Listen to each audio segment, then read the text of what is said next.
오늘 귀한 주일입니다. 오늘 교회 오면서 보니까 하늘에 구름 한 점 없이 맑은 날씨입니다. 너무나 기분이 좋았습니다. 또 가을 하늘이 정말 짙푸른 파란색이라서 정말 날씨 좋다. 공기가 맑다. 그런 생각을 했습니다. 우리가 TV를 볼 때 요즘에는 다 유선 TV, 인터넷 TV를 보고 있지만 과거에 집집마다 안테나를 세워서 그 안테나의 도움을 받아서 TV를 시청하던 적이 있었습니다. 그러면 어떤 날은 깨끗하게 잘 보이지만 어떤 날은 화면 상태가 영 좋지 않아서 안테나를 이리저리 돌려야만 그랬던 기억이 납니다. 뭔가 방해가 있고 뭔가 이렇게 간섭이 있으면 전파가 깨끗하게 잘 안 잡히죠. 전파가 깨끗하게 안 잡히면 아무리 비싼 TV 수상기를 집에 사놓았을지라도 화면이 깨끗하지 않고 음질이 깨끗하지 않게 됩니다. 영적으로도 우리가 하나님과 소통을 해야 되는데 뭔가 방해하는 것들이 있고 뭔가 문제가 있으면 하나님 보좌로부터 선포되시는 그 말씀이 우리의 귀까지 안 들립니다. 또 선포는 되었더라도 내가 놓칠 수도 있고 내가 오해할 수도 있고 엉뚱한 거짓 부렁을 하나님의 진리로 믿고 착각할 수도 있는 것이죠. 가을 하늘이 맑고 깨끗한 것처럼 우리들의 영혼도 맑고 깨끗했으면 좋겠습니다. 우리들의 심령도 하나님께서 말씀하시는 것을 아무 잡음 없이 깨끗하게 들을 수 있다면 정말 행복하겠다. 교회를 오면서 그런 생각을 했습니다. 아마도 오늘 아침에 기온이 툭 떨어져서 다들 걱정을 많이 하셨을 것입니다. 특히 농업과 관련된 일을 하시는 분들은 기온이 떨어지는 것에 아주 민감합니다. 우리 보통 사람들, 농업을 하지 않는 사람들은 춥네. 좀 옷 좀 따뜻한 거 하나 한 겹 더 입어야 되겠어. 이러면 그만입니다. 그러나 농사와 관련된 일을 하는 사람들은 기온이 갑자기 뚝 떨어지는 과정에서 죽으면 안 되는 식물들이 죽게 되는 일도 있기 때문에 대비를 해야 되고 여러 가지로 조심을 해야죠. 사랑하는 성도 여러분, 날씨가 추워진다고 날씨가 왜 이렇게 추운 거야? 나 날씨 추운 거 되게 싫어하는데 하나님 날씨가 추워지지 않게 해주세요. 아니 기도는 왜 안 들어주시는 거야? 자꾸 이렇게 어리광을 부리시면 안 됩니다. 성숙한 신앙인은 그리고 어른은 날씨가 좀 더워졌다고 또는 추워졌다고 바람이 좀 분다고 비가 많이 내린다고 아니면 가물었다고 투정을 부리는 것이 아니라 그 상황에 맞게 대비하는 것이죠. 날씨가 이맘때쯤 추워질 텐데 겨울옷을 미리 꺼내놔야 되겠어. 아이쿠 추워졌구만. 겨울옷을 꺼내서 가족들에게 나눠주어야 되겠어. 이렇게 대비를 해서 날씨가 추워졌음에도 불구하고 감기에 걸리거나 피해를 보지 않도록 그렇게 해야 되는 것이죠. 뭐든지 적응을 해야 됩니다. 여러분, 코로나19의 시대가 돼가지고 교회에 자유롭게 출석하지 못합니다. 정부에서 과도하게 어떤 지침이 내려와서 그런 것도 있고 나 스스로가 이 전염병의 확산의 어떤 피해자가 될까봐 걱정하는 것도 있고 그리고 이렇게 꽤 오랜 기간 사회적 거리두기가 지속되다 보니까 어느 순간 나도 믿음이 어떤 열정이 어떤 기도의 힘이 둔해져서 그런 것도 있습니다. 제가 코로나19 시작될 때부터 그런 말씀을 드렸던 기억이 납니다. 이 코로나19 때문에 우리들의 믿음이 식어질까 봐 걱정입니다. 이 믿음이 한번 식어지면 다시 뜨겁게 달구는 것은 너무나 어렵기 때문에 그렇습니다. 그러나 걱정했던 대로 저희 교회뿐 아니라 많은 교회들이 많은 목사님들이 같은 이야기를 하고 계십니다. 성도들 간의 사랑이 식고 하나님께 대한 열정이 식고 여러 가지 종류의 영적인 활동들, 말씀을 전파하는 잃어버린 영혼을 구제하는 다양한 프로그램들 이런 것들이 다 중단이 되어버려서 우리들의 열정이 우리들의 믿음이 둔하여지고 식어버릴까 봐 걱정을 했는데 상당히 둔해져 있습니다. 이런 상황 속에 자기들의 믿음이 완전히 식어버리지 않도록 그 뜨거움을 유지시키기 위해서 몸부림치는 그런 성도들도 있을 줄로 믿습니다. 사랑하는 완주 중앙교회 성도 여러분, 저와 여러분도 그렇게 해야 될 줄로 믿습니다. 전처럼 예배를 빠짐없이 출석하고 예배가 없는 날도 교회 가서 기도하고 이건 목사님과 상관없이 하나님하고 나와의 문제야 하면서 영적으로 씨름하던 그 정신을 잃어버리지 않기 위해서 10배는 더 분발하고 몸부림쳐야 할 때라고 저는 감히 생각합니다. 사랑하는 성도 여러분, 시간은 흘러가요. 제가 종종 그런 말씀 드립니다. 시간이 흘러갑니다. 그냥 시간이 이렇게 쭉 흘러가게 내버려 두는 것을 성경은 절대 인내라고 말하지 않습니다. 인내를 해도 시간은 흘러가고 인내하지 않아도 시간은 흘러갑니다. 여러분, 우리는 어차피 흘러가는 이 시간의 흐름이라는 상황 속에 이 생활 아무 의미 없이 시간을 허송하는 것이 아니라 인내하면서 나름대로 의미 있고 보람 있고 가치 있는 찾으면서 그러면서 시간을 보내야 됩니다. 사랑하는 성도 여러분, 중고등학생들이 큰 시험을 앞두고 있습니다. 작게는 중간고사, 기말고사를 앞두고 있지만 큰 시험이라고 말할 수 있으려면 대학교 입학, 수학 능력고사, 줄여서 수능이겠죠. 가깝게는 고3 학생들을 수험생이라고 말하지만 우리나라 교육 현실을 미루어 볼 때 초등학교 입학하는 순간 벌써 수능을 대비하는 수험생입니다. 그래서 초등학교 때부터 좋은 고등학교에 가기 위해서 과외를 받는 경우도 심심치 않게 보게 되는 것이죠.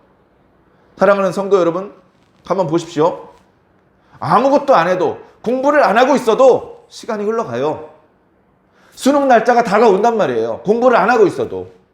공부를 하면은 그 날짜가 안 옵니까? 공부를 열심히 해요. 열심히 해도 그 날짜가 옵니다. 공부를 해도 오고 안 해도 옵니다. 어떻게 시간을 보낼 거냐 이거죠. 여러분, 기도를 해도 예수님 다시 오시고 기도 안 해도 예수님 다시 오십니다. 세상을 향하신 주님의 진노와 심판은 우리가 준비를 하고 있어도 쏟아지고 준비를 안 하고 있어도 쏟아집니다. 천국의 문은 그 문을 열고 들어가기 위해 준비를 한 사람을 위해서도 열리고 그 문을 열고 들어갈 준비를 하나도 안 하더라도 열립니다. 어떻게 지금 이 시간을 보낼 것이냐 이거죠. 사랑하는 성도 여러분, 어떻게 2021년 10월 17일을 보낼 거냐 이거죠. 어떻게 오늘을 보낼 것이냐, 어떻게 이번 주일을 보낼 것이냐, 어떻게 지금 이 시간을 보낼 것이냐. 이 시간에요, 교회 출석 안 하고 또 영상으로 예배드리지 않아도 시간은 갑니다. 그죠? 천국은 점점점 가까이 옵니다. 예수님께서 오실 날짜는 다가온다고요. 그 날짜가 언젠지는 모르지만 다가온단 말입니다. 어떻게 보내는 것이 지혜로운 것일까? 뻔한 것 같습니다만은 우리가 각자 개인적으로 깊이 생각을 해보셔야 됩니다. 그래서 세월 허송하지 말고, 수험생인데 내일 모레 시험인데 놀고 있고 자고 있고 엉뚱한 짓 하고 있고 그러면은 얼마나 어리석어 보이고 답답해 보입니까? 그래서 야단도 치고. 사랑하는 성도 여러분, 지금 우리가 무엇을 해야 될 때인지 살펴보시기 바랍니다. 물론 하나님께서 잠도 자지 않고 기도하고 밥도 먹지 않고 일하기를 바라시지는 않습니다. 수고한 자들에게는 잠을 주시고요, 고생한 자들을 위해서는 보상을 해주십니다. 위로를 해주시고요, 우리가 육체를 입고 있기 때문에 쉴 수 있는 시간을 주십니다. 공산당도요, 일 시키다가 화장실 가고 싶으면 보내줘요. 그것도 안 보내가면서 일 시키는 거 아니란 말이죠. 자, 그런데 지금 우리가 쉴 시간인지 일할 시간인지 한번 생각해 보십시오. 쉬어야죠. 우리가 육체인데 우리가 기계도 아니고 쉬어가면서 일을 해야 됩니다. 맞죠? 근데 그렇게 말하기엔 너무 한 일이 없지 않습니까? 너무 아무 일도 안 하고 있는데 그냥 너무 오랫동안 쉬고만 있는 것은 혹시 아닙니까?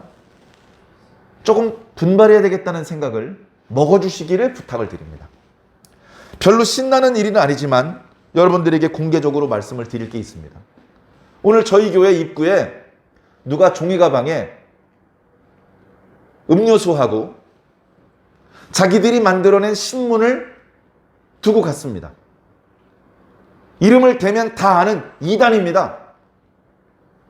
그 이단이 왜 교회를 찾아오고 왜 자신들이 만든 신문을 담아가지고 음료수와 함께 우리 교회 문 안에 넣어놨는지 모르겠습니다. 뭔지 몰라도 이단도 그렇게 열심히 일을 해요. 이단에게 배울 게 없어요. 그러나 열정적으로 일하는 것들은 우리가 본받을 필요가 있습니다. 일하는 방식도 틀렸고 그들이 믿고 있는 내용도 거짓이지만 열정적으로 일을 합니다. 우리가 잘 아는 것처럼 코로나19가 우리나라에 대규모로 확산되는 과정에서 암흑의 이단이 연루가 돼가지고 그 이단이 어떤 일을 하고 있는 이단인지 만천하에 드러나 버렸습니다. 그 과정에서 그 이단이 많이 와해되고 많이 이탈하고 그 이단으로서는 매우 어려움이 있었겠죠. 그래 한동안 잠잠했습니다. 근데 최근에 또 움직이기 시작한다고요. 아직 코로나가 끝난 게 아니에요. 사회적 거리두기가 끝난 게 아니에요. 근데도 그놈들은 뭔가 모여서 꿍꿍이를 세우고 뭔가 움직이고 있단 말이죠. 그렇다면 우리 참된 복음을 가지고 있는 성도들은, 순 복음을 믿고 있는 우리 성도들은, 우리 교회들은 지금 뭘 계획하고 있고 어떤 일을 진행하고 있습니까? 그런 것들을 생각해 본다면 야, 아무 준비 없이 수능을 맞이하는 수험생과 같은 그런 딱한 처지는 아닌지 심각하게 반성해 보아야 할 줄로 믿습니다. 사랑하는 성도 여러분, 우선은 하나님 앞에 드리는 예배에 소홀하지 않으시길 부탁드립니다. 목숨을 걸고 교회 출석하시기를 부탁드립니다. 그게 기본이에요. 우리가 처음에 신앙 시작할 때 기도부터 시작한 게 아니에요. 우리 처음에 시작할 때 기도부터 시작한 게 아니에요. 뭘 알아야 기도하죠. 처음에는 예배를 드리는 것부터 시작을 했습니다. 예배를 드렸습니다. 무슨 말씀인지 못 알아듣고 가는 날도 많았는데 하나님께서 나를 불쌍히 여기셔서 귀를 열어주셨어요. 복음을 깨달아 알게 하셨고 믿게 하셨어요. 그래서 우리 신앙이 시작된 겁니다. 그렇게 신앙이 시작되고 보니까 말씀을 읽게 되고 기도하게 되고 찬송하게 되고 봉사하게 되고 그렇게 한 걸음씩 한 걸음씩 주님께 가까이 나아가서 오늘 여기에 이른 것 아닙니까? 코로나19 때문에 느슨해졌고 흐트러졌다면 다시 처음으로 돌아가서 예배부터 성실하게 하나님 앞에 드리시기를 바랍니다. 예? 일주일에 한 번 드리는 것 예배라면 주일 예배를 11시 전에 준비하고 있어야 됩니다. 11시 전에 준비할 수 있어요. 오늘 어떤 본문인지 알 수 있어요. 인터넷에 다 나옵니다. 저희 교회는 어떤 본문으로 새벽 예배를 드리는지 주일 예배를 드리는지 인터넷에 다 나와요. 자기가 노력을 하면 내가 직접 교회 출석하지 않아도 영상으로 예배를 드릴 수 있고 녹화된 영상으로라도 하나님의 말씀을 들을 수 있습니다. 할 수 없는 것을 하라는 게 아니에요. 할 수 있는 것부터 하셔야 됩니다. 여러분, 기도를 별로 안 하던 사람이 갑자기 하루에 1시간씩 기도할 수 있을 것 같습니까? 억만금을 준다 그래도 그게 안 되는 거예요. 그러나 하루 1분은 기도할 수 있잖아요. 1분 기도하던 사람은 2분 기도해 볼 수 있습니다. 그렇게 내가 할 수 있는 것부터 회복해 나가시기를 부탁을 드립니다. 회복해 나가야 돼요. 공부를 안 하고 맨날 놀던 학생이 갑자기 도서관에 가서 10시간씩 국어, 영어, 수학 집중해서 공부해서 성과를 낼 수 있을 것 같습니까? 어려운 이야기입니다. 혹시 학생은 공부에 빨리 집중할 수 있을지 몰라도 신앙인이 기도를 쉬고 있다가 기도에 집중하는 것은 정말 어려운 일입니다. 그러나 어렵다고 포기하지 마시고 주님께 도와주시기를 간청하면서 빠른 시간 내에 여러분들의 신앙이 회복되시기를 주님 이름으로 간절히 축원합니다. 그냥 보내면 안 됩니다. 시간이 여러분 그냥 무한정 영원히 지속될 것 같잖아요. 그렇지 않아요. 네. 여러분 어느 순간에 늙습니다. 어느 순간에 내 팔다리의 근력이 떨어지고요. 어느 순간에 피부의 탄력이 예전 같지 않게 됩니다. 뭔가 할 수 있을 때 최선을 다해 주시기를 부탁드립니다. 요즘 우리가 욥기 말씀 묵상하고 있잖아요. 욥이 당하는 고난이 극심했다고 여러 번 말씀드렸는데 여러분 이해할 수 있겠습니까? 우리가 직접 욥과 똑같은 고난을 당하기 전에는 이해할 수 없어요. 그냥 말로는 엄청난 고난일 것이다 그렇게만 표현을 하지 정확하게는 이해를 할 수가 없을 것입니다. 욥은요 자기가 이 고난을 극복하지 못하고 죽을 거라고 생각을 했어요. 그리고 어차피 죽어야 된다면 빨리 죽었으면 좋겠다 그렇게까지 생각을 했습니다. 여러분 우리가 감기도 걸려보고 여러 가지 질환의 고통을 당해봤지만 빨리 죽었으면 좋겠습니다 그런 생각까지 먹어보셨습니까? 그 정도까지 경험을 하셨다면 욥의 고난을 조금은 공감할 수 있으실 겁니다. 그러나 대부분은 그렇게까지 심한 고난을 겪지 않은 경우가 많고 욥보다는 좀 덜한 우리가 성경에서 가장 큰 고난을 당한 사람으로 보통 욥을 지목하는 것처럼 욥의 고난은 우리가 짐작하기 어려운 엄청난 그리고 단순히 육체의 질병뿐 아니고 물질적인 궁핍함, 사회적인 격리, 심지어 영적으로도 하나님과 단절된 것 같은 답답함 그 모든 것들이 동시에 찾아오는 고통이었습니다. 오늘 말씀을 보니까요. 욥이 말을 하고 있습니다. 조금 자 욥기가 길어요. 41장까지 계속되는데 자 욥기 1장과 2장은 서론이었다는 말씀을 드렸고요. 3장에 1장과 2장의 상황 속에서 욥이 갑자기 엄청난 고난을 당하게 됩니다. 그 고난을 당하는 이유를 1장과 2장에 설명하고 있지만 욥은 그걸 몰라요. 욥의 친구들도 당연히 모르죠.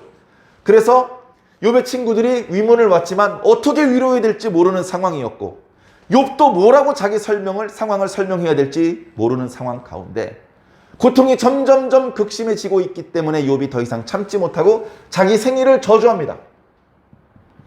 욥이 자기 생일을 저주합니다. 이유는 자기가 왜 이렇게 고통을 당하지? 언제부터 이 고통이 시작됐지? 아, 태어난 날 시작됐나 보다. 그런 생각에 자기가 태어났던 날이 밤이었더라면 좋을 뻔하였다. 그렇게 탄식을 했었죠.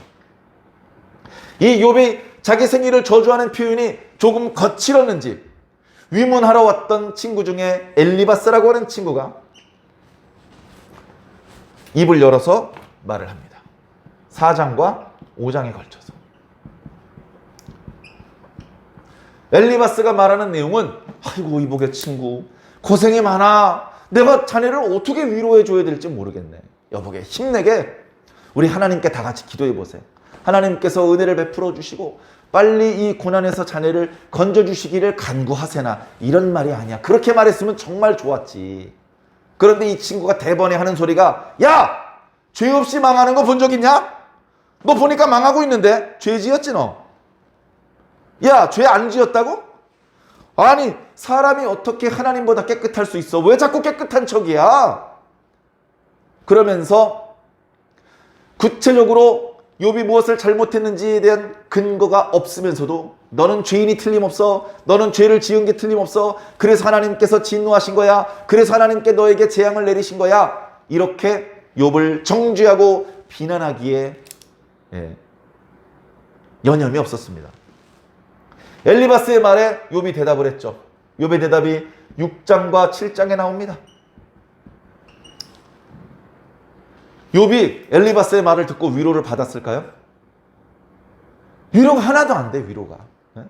욥의 이 엘리바스의 말은 욥이 들을 때에 아주 잘못 만들어진 음식처럼 역겹게 느껴진다. 너는 친구도 팔아먹는 잔인한 사람이구나. 그렇게까지 표현할 정도로 이 엘리바스에 대한 실망감을 감추지 않았습니다. 야, 내가 정말로 잘못한 놈이라 하더라도, 야, 친구에게는 동정을 받고, 공감을 얻고, 이해를 받고, 위로를 받는 거 아니냐? 너 나 위로하러 온 거라면서. 어쩌면 그렇게 나를 정죄하고 비난하는데 여념이 없냐? 어쩌면 친구가 그럴 수 있냐? 나는 지금 죽을 지경이지만 난 지금까지 하나님의 말씀을 거역한 적이 없어. 이복의 친구들, 그렇게 나를 괴롭게 하지 말고 나에게 고개를 좀 돌려. 내가 하는 말을 좀 들어. 내가 숨김없이 다 말할게. 나의 의의가 아직 건재하니 내 말을 좀 믿고 들어줘. 라고 이야기했습니다. 그러자 8장에 또 다른 친구인 또 다른 친구가 이제 얘기를 하죠. 빌닷입니다. 빌닷. 세 친구가 왔는데 한 친구는 엘리바스, 또 한 친구는 빌닷, 또 한 친구는 저 뒤에 또 이름이 나오겠죠. 빌닷이 또 욥에 대해서 얘기를 합니다. 엘리바스의 말에 욥이 대답한 말을 듣고 빌닷이 이야기를 하는데 빌닷의 말도 엘리바스의 말과 별로 다르지 않아요. 야, 빌닷, 너도 욥의 친구잖아. 욥이 지금 얼마나 고통스러워하는데 욥을 위로해줘야지. 너도 욥을 정죄하고 비난하면 어떡해. 친구기 때문에 위로하러 왔기 때문에 조금은 완곡한 표현을 쓰고 있지만 결국은 빌닷도 엘리바스나 마찬가지의 이야기를 하고 있습니다. 네? 마찬가지의 이야기를 하고 있습니다. 사람이 어떻게 하나님 앞에 의로울 수가 있겠냐. 네? 그러지 말고 너 회개해라. 회개. 그러면 네 시작은 미약하나 네 나중은 창대하게 해주실 거야. 그러니까 순전한 자를 버리지 않으시는 하나님을 믿고 그분 앞에 숨김없이 정직하게 너의 죄를 토로해. 그러면 복이 되게 하실 거야. 그렇게 하지 않으면 마치 땅에서 식물이 뽑히고 나가면 다시 뿌리를 내릴 수 없이 그대로 말라서 망해버리는 것처럼 너도 망해서 사라져버리는 악인처럼 될 수밖에 없어. 그런 이야기를 또 하고 있는 것입니다. 이런 빌닷의 말을 들은 욥은 얼마나 답답했을까요? 그래서 오늘 말씀 9장과 10장에 걸쳐서 또 욥이 빌닷의 말에 대해서 대답을 하고 있죠. 오늘 그 말의 첫 부분입니다. 말씀의 분량이 꽤 길어요. 9장만 해도 길기 때문에 우리가 주일과 월요일, 화요일까지 3일간에 걸쳐서 묵상을 할 것입니다. 오늘 그 첫 번째 부분인데요. 욥이 친구들하고 다투는 게 목적이 아니잖아요. 너희들 말 잘했다. 야, 누구 말이 옳은지 한번 해보자. 해가지고 누구 말이 더 옳고 누가 더 많이 알고 누가 더 똑똑하고 그걸 가리는 게 목적이 아니란 말이죠. 그래서 오늘 말씀에 보니까 욥이 친구들의 말을 긍정을 해줘요. 그도 그럴 것이 욥의 친구들이 친구답지는 못해. 네? 욥이 정말 잘못이 있다 하더라도 욥을 욕하고 정죄하고 그러면 안 되죠. 친구답게 위로해주고 용기를 주는 말을 해야죠. 친구답지는 못해. 그러나 욥의 친구들이 하는 말이 틀리지는 않았어요. 욥의 친구들도요. 전에 몇 번 말씀드렸던 것처럼 말 그대로 욥의 친구입니다. 유유상종이라고요. 욥의 친구들도 자기 동네에서 꽤 잘 나가는 사람들입니다. 경제적으로도요. 많은 재물을 가지고 있고요. 지식적으로도요. 그 주변에 이 사람들을 가르칠 만한 사람이 없을 정도로 각자 자기 동네에서는 현자라는 칭찬을 받고 있는 사람들입니다. 나름대로 많은 사람들을 가르치고 도움을 주기도 했던 그런 사람들이죠. 거의 욥과 비슷한 수준의 사람들이었습니다. 그런 사람들이었지만 욥에는 미치지 못하죠. 욥과는 좀 다릅니다. 그들도 하나님을 믿고 하나님께서 천지를 창조하셨고 하나님께서 창조하신 세계를 하나님께서 어떤 방법으로 운영하시는지 알고 있습니다. 그 방법은 이런 것이죠. 선을 행한 자에게는 복을 주시고 악을 저지른 자에게는 벌을 내리시는 것이 하나님께서 이 세상을 다스리는 대원칙이죠. 그게 틀린 말이 아닙니다. 엘리바스도 그렇게 말했고 빌닷도 그렇게 말했습니다. 욥도 그렇게 알고 있었습니다. 그래, 너희들의 말이 맞다. 선을 행한 자가 복을 받고 죄를 지은 자가 벌을 받는다. 그리고 인간은 아무리 선하게 살려고 노력한다 해도 하나님의 거룩하심 앞에는 부끄러울 따름이다. 친구들의 말을 긍정을 합니다. 그러면서 하나님께서 얼마나 그 지혜와 능력이 탁월하신지에 대해서 찬양을 하기 시작을 해요. 하나님의 지혜, 하나님의 능력, 이게 얼마나 탁월하고 위대하신지 설명을 하고 있습니다. 그 이야기를 옆에서 듣고 있던 친구들이 들으면서 이 친구 이제야 말이 좀 통하는구만. 그럼 하나님은 위대하시고 하나님은 탁월하시고 지혜와 능력이 한이 없으시고 거룩하시고 의로우신 분이지. 그런 분 앞에 우리들은 능력도 보잘것없고 의롭지도 못해. 우리는 그저 겸손해야 되고 우리는 우리의 잘못을 하나님 앞에 자백하고 용서를 구하고 하나님께서 베풀어 주신 은혜를 사모하며 살아야 돼. 그렇게 생각을 했을지도 모릅니다. 욥이 친구들이 하는 말을 이해를 못했을 리가 없어요. 엘리바스가 하려는 말, 빌닷이 하려는 말의 요지가 뭔지 욥이 모를 리가 없어요. 욥의 지혜가 그 친구들보다 뛰어나면 뛰어났지 모자라지 않아요. 욥이 야 그건 나 처음 듣는 소리인데 다시 한번 말해줘, 메모 좀 하게, 이러진 않았을 거란 말입니다. 친구들과 싸우기 싫어서 논박을 하지 않을 뿐이지 그 친구들이 하려는 이야기를 이미 욥도 자세히 알고 있는 내용이란 말이에요. 욥은 그 친구들이 가지고 있는 생각을 알고 있을 뿐 아니라 그 친구들이 모르는 것까지 생각을 하는 수준입니다. 오히려 욥이 생각하는 수준을 욥의 친구들은 이해를 못하는 부분이 있어요. 욥기는요 어렵습니다. 지난주에 욥기 어렵습니다 이런 말씀 드렸던 기억이 나는데요, 욥기는 다른 성경보다 더 높은 수준의 주제에 대해서 말씀하고 있어요.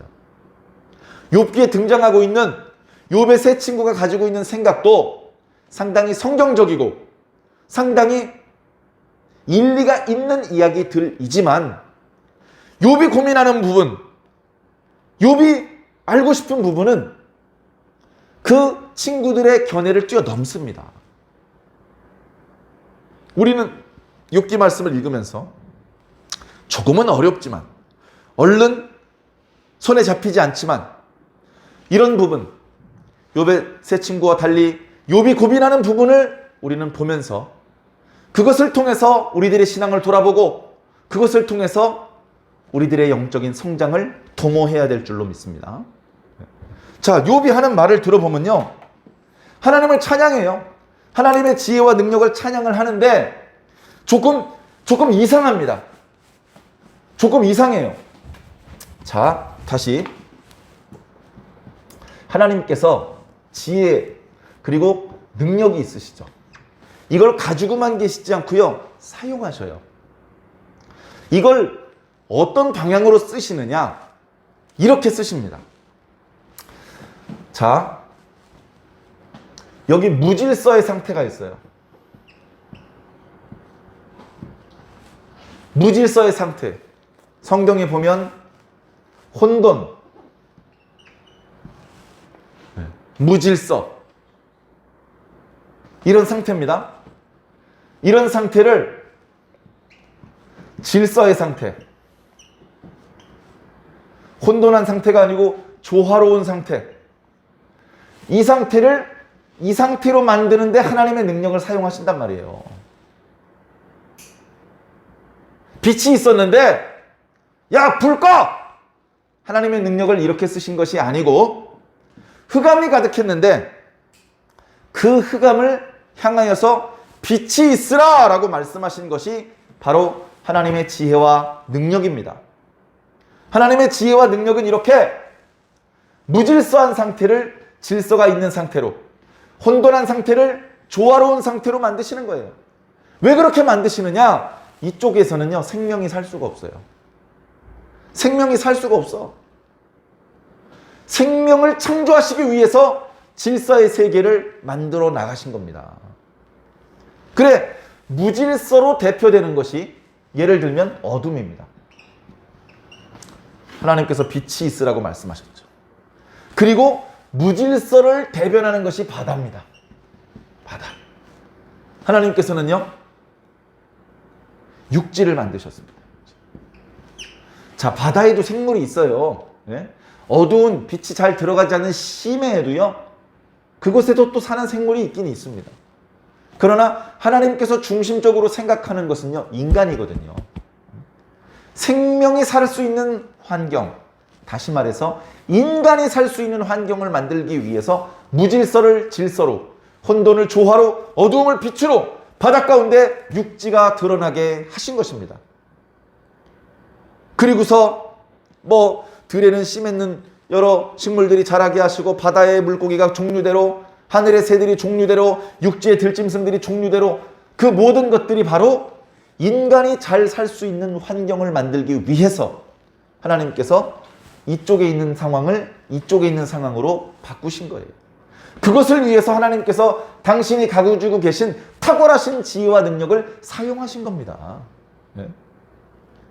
자, 그런데 오늘 욥기 9장을 보면 욥이 하나님의 탁월하신 지혜와 능력을 찬양하는 것 같으면서 하나님께서 마치 이런 상황을 이쪽 상황으로 만드는 것처럼 설명하고 있어요. 한번 볼까요? 예.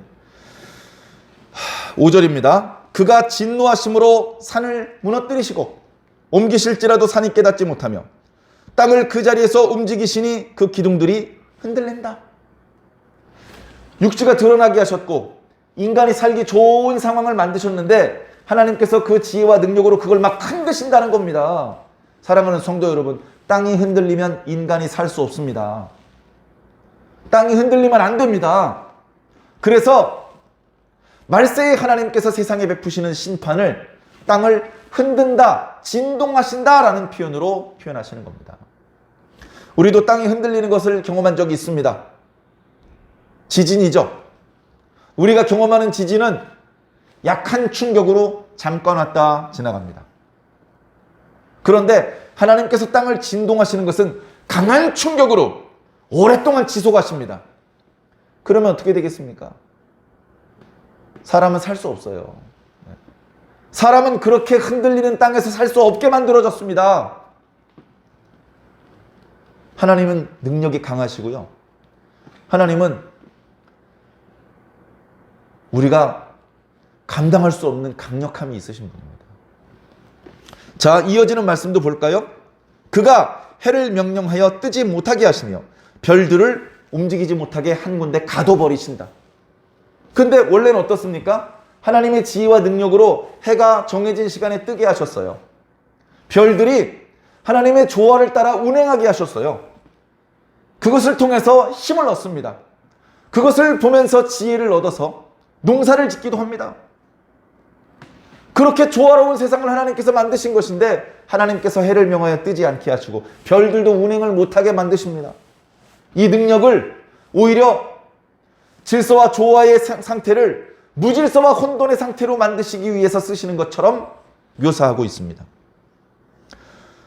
그가 홀로 하늘을 펴시며 바다 물결을 밟으시며 북두성과 삼성과 묘성과 남방의 밀실 만드시고 측량할 수 없는 큰 일을, 셀 수 없는 기이한 일을 행하신다. 자, 왜 욥이 이렇게 표현을 할까요? 하나님께서 천지를 창조하셨고 어둠 가운데 빛을 만드셨으며 바다 가운데 육지가 드러나게 하셨도다, 이렇게 말할 수도 있잖아요. 그렇게 말하면서도 하나님의 지혜와 능력이 탁월하다는 걸 표현할 수 있잖아요. 근데 그렇게 말하지 않고 하나님께서 마치 질서를 허물어뜨리고 무질서로 만드시는 분인 것처럼 묘사하는 이유가 뭐냐? 하나님은 절대 이쪽으로 능력을 쓰지 않으십니다. 하나님의 지혜는 이쪽으로 가는데 쓰지 않으십니다.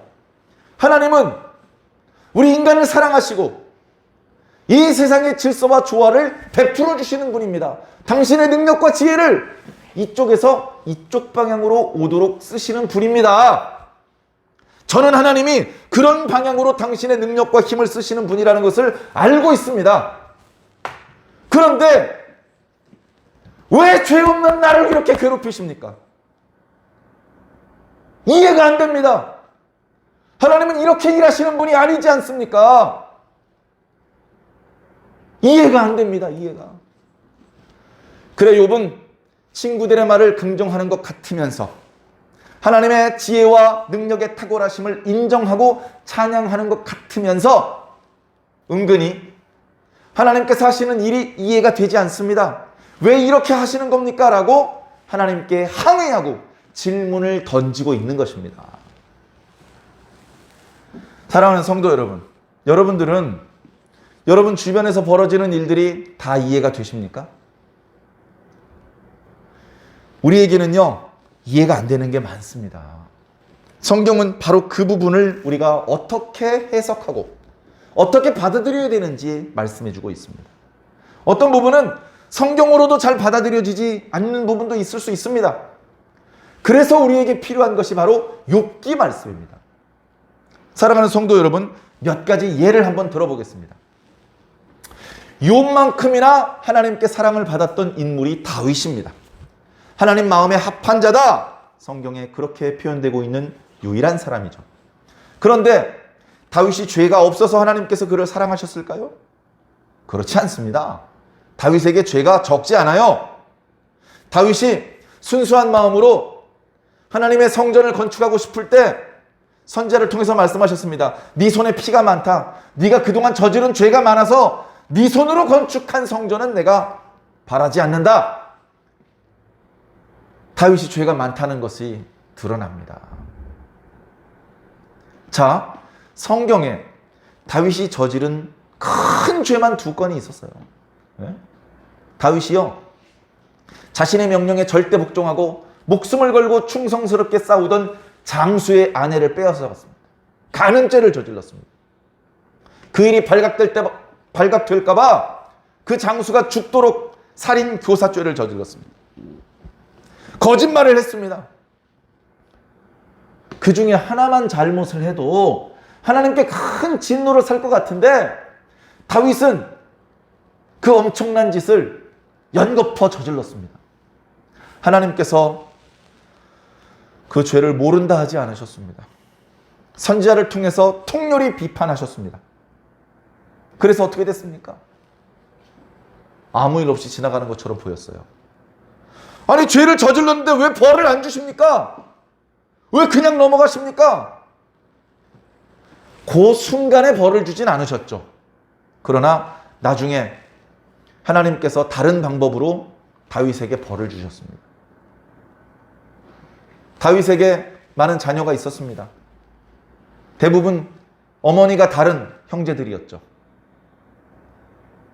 오빠가 동생을 강간하는 일이 생겼습니다. 동생이 형을 죽이는 일이 생겼습니다. 자기 아들이 자신에게 반역을 하고 모반을 일으키는 일이 생겼습니다. 다윗이 황급하게 도망가야 했습니다. 근데 다윗이 고생을 좀 하긴 했지만 결국 다윗은 다시 돌아왔고 다시 자기 지위를 다 회복했습니다. 다윗이 죄를 저질렀는데 그 과정에서 죽은 사람은 무슨 잘못을 저지른 겁니까? 다윗은 정작 죽지 않고 다치지도 않고 며칠 고생하다 제자리로 돌아왔는데 그 과정에서 다윗의 아들들이 여러 명 죽고 다윗의 신복들이 많이 죽었습니다. 이스라엘 백성들이 많이 죽었습니다. 왜? 그들은 왜 죽은 겁니까? 무슨 죄가 있던 겁니까? 다윗이 2번째 범죄가 인구조사였습니다. 말년에 인구를 조사했습니다. 인구를 조사하는 의미는 이런 겁니다. 좀 더 많은 세금을 걷어들일 수 있게, 좀 더 많은 병사들을 확보할 수 있게 하기 위한 것입니다. 그렇기 때문에 인구조사는 하나님께서 기뻐하시는 것이 아니었습니다. 이스라엘의 왕은 하나님을 믿어야 됩니다. 돈을 믿고 병사들의 숫자가 많은 것을 믿는 것은 하나님의 나라의 임금답지 못한 처신이었습니다. 그러나 다윗이 그 죄를 저질러버리고 말았어요. 저지르자마자 아이쿠 내가 이거 뭔가 잘못했네. 뒤늦게 후회를 하고 회개했습니다만 하나님께서 벌을 내리기로 하셨습니다. 선지자가 찾아왔습니다. 당신이 하나님 앞에 진심이라는 것을 아시고서 당신이 직접 어떤 벌을 받을지 선택할 수 있도록 하셨습니다. 그때 다윗이 선택한 게 뭡니까? 네? 이스라엘 땅에 전염병이 도는 거였어요.